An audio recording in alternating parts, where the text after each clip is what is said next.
Deixem-me falar-vos de uma coisa que aparentemente está a perturbar muito o país e eu não me sentiria bem vir aqui a Coimbra e, falando para o país, não mencionar isto. O choque que aparentemente uma parte do país está a sentir por termos mencionado o nome de imigrantes, no caso de menores, no Parlamento e na Assembleia da República. Porquê é que o fizemos e porquê é que foi tão importante mostrar ao país a realidade que está a viver hoje? Porque durante anos, vocês lembram-se, que desde imprensa até partidos políticos, passando por associações, todos diziam que nós estávamos enganados sobre o problema da imigração. Quando nós dizíamos, atenção, o país está a receber mais do que pode, diziam-nos fantasia. Quando nós dissemos, atenção, estamos a caminhar para 1 milhão de imigrantes, disseram-nos exagerado. Ainda me lembro daquele fact-check, exagerado. Quando dissemos, estamos a caminhar para 2 milhões de imigrantes e a situação está a ficar insustentável. No norte, no sul, no centro, nas ilhas, fascismo, racismo, xenofobia. Pois agora os números não mentem e estão aí. Estamos a caminhar para 2 milhões de estrangeiros no território nacional, muitos deles em situação absolutamente precária, em cidades espalhadas pelo país de forma absolutamente descontrolada e sem que ninguém dê a estas pessoas um sentido de futuro. Mas porquê é que não lhe deram um sentido de futuro? Porque deixaram-nos entrar sem controle e deixaram-nos entrar de qualquer maneira. Nós preocupamos-nos com o sentido de futuro dessas pessoas. Mas deixem-me dizer-vos uma coisa. A minha principal preocupação não é o sentido de futuro de quem vem. É o sentido de futuro de quem já cá está, pagou este país, o construiu e espera dele alguma coisa. O meu sentido de futuro é os portugueses em primeiro lugar e não o estrangeiro em primeiro lugar. O meu sentido de futuro é que não possa haver uma criança a passar à frente de uma creche quando uma mãe portuguesa que trabalha não o consegue pôr na creche. Que não haja um pensionista sem pensão quando outros vêm buscar essa pensão.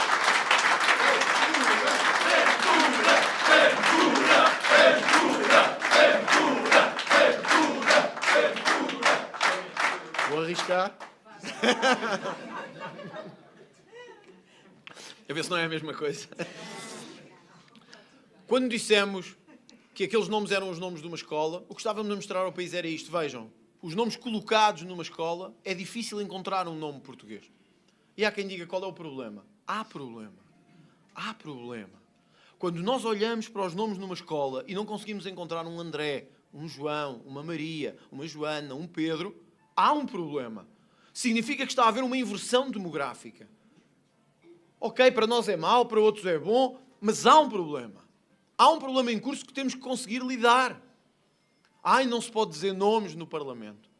Não se pode dizer nomes no Parlamento. Sabem, eu nunca os vi muito preocupados com os nomes das crianças, nem com as próprias crianças, quando em miseráveis e vergonhosos eventos LGBT os usavam para propaganda cultural daquilo em que acreditam e daquilo que tentaram destruir as famílias e os valores da família.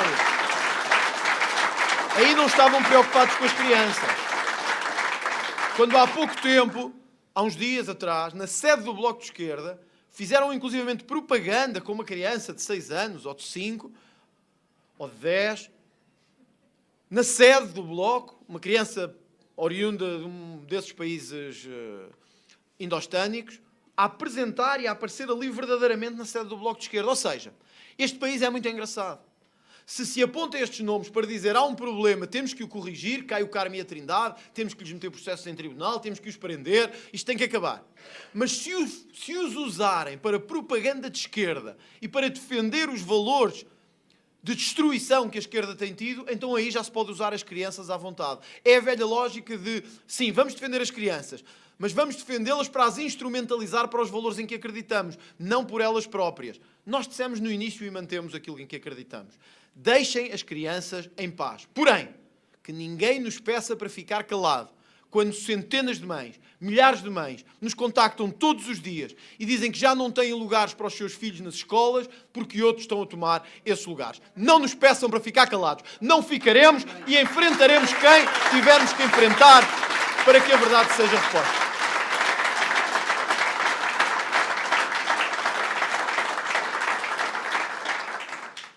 E depois uma deputada a chorar no Parlamento por causa disto. É só absurdo. Mas se vocês lá tivessem teriam sentido ainda com maior proximidade o absurdo de toda a situação. Uma deputada a chorar porque estavam a dizer nomes estrangeiros. Eu não tenho nada contra deputados chorarem, eu já chorei também. Acho que todos já chorámos. Mas não há deputado do Chega, provavelmente, imagino eu, que nunca tenha chorado.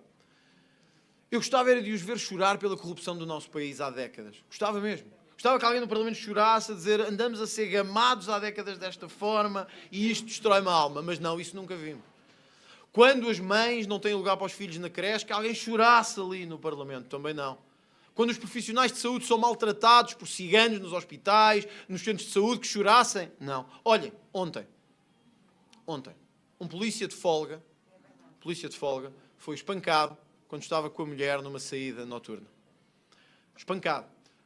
E alguns deles, membros daqueles grupos, que todos sabemos quais são, mas que não se pode dizer em voz alta. Viram hoje aberturas de jornais com isso? Viram a esquerda dizer que ia sair à rua com cravos, que se ia bater no peito? Não. Viram os partidos dizer que tínhamos que reagir contra esta violência brutal que agora a sociedade está a ter? Não. Porque um polícia levar pancada, um médico levar pancada, um enfermeiro levar pancada, um lojista levar pancada, um empresário levar pancada, uma mulher sair à noite e levar pancada, que se lixe. Agora, se um estrangeiro leva pancada, ou um ator de esquerda leva pancada, ou um imigrante leva pancada, aí tem que vir a polícia prender toda a gente. Não, meus caros. Nós queremos justiça a sério para todos. Mas para nós não há o ódio do bem e o ódio do mal. Para nós não há a violência do bem e a violência do mal. Para nós, violência é violência e deve ser combatida. Para nós, o lugar do bandido é na prisão, seja de esquerda, de direita ou de centro. Essa é a nossa diferença para estes partidos e para estes movimentos.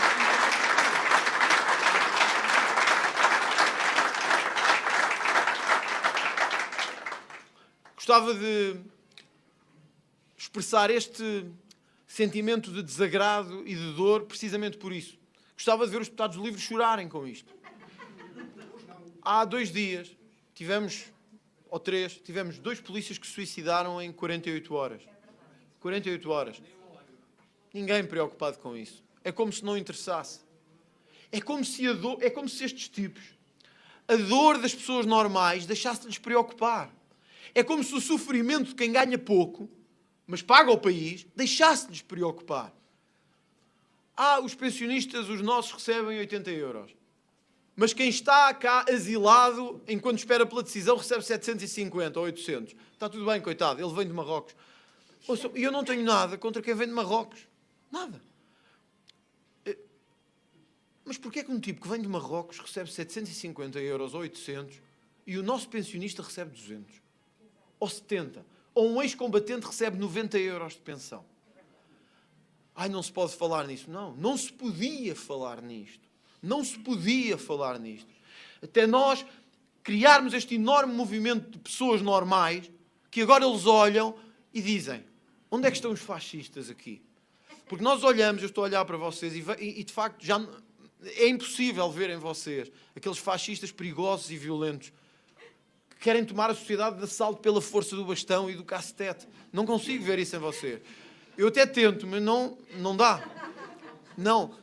Eu agora olho e vejo um movimento de pessoas normais, pessoas de bem, pessoas preocupadas com o seu país, a sacrificar o seu tempo, para estarem aqui a dizer chega a este estado de coisas. Chega deste país que foi sempre para os outros e nunca foi para nós. Chega disso. Homens, mulheres, mais novos, menos novos. Pela primeira vez se vê isto em Portugal e é isso que os preocupa tanto. Sabem talvez o que é que nos diferencia de outros partidos europeus como o nosso? É que nós somos mesmo o partido das pessoas normais. Nós somos o partido dos homens e das mulheres comuns. E é isto que nos preocupa tanto, é a nossa linguagem ser comum, é o nosso debate ser agressivo porque é comum. Quando eles ficam muito incomodados com a nossa linguagem no Parlamento, dizem: ai, que horror. Eles gritam contra a corrupção. Nunca tiveram num café português ou numa taberna portuguesa. Nunca tiveram num restaurante português, nunca ouviram as pessoas comuns. Porque saberiam o que é que se diz de nós também, políticos e de todos. O Chega levou essa voz comum para o espaço da política. É uma espécie de elites contra as pessoas comuns, em que só pode haver uma vitória. Eles acham que quem vai vencer são as elites. Eu tenho a certeza que quem vai vencer vamos ser nós. Tenho a certeza absoluta que quem vai vencer vai ser.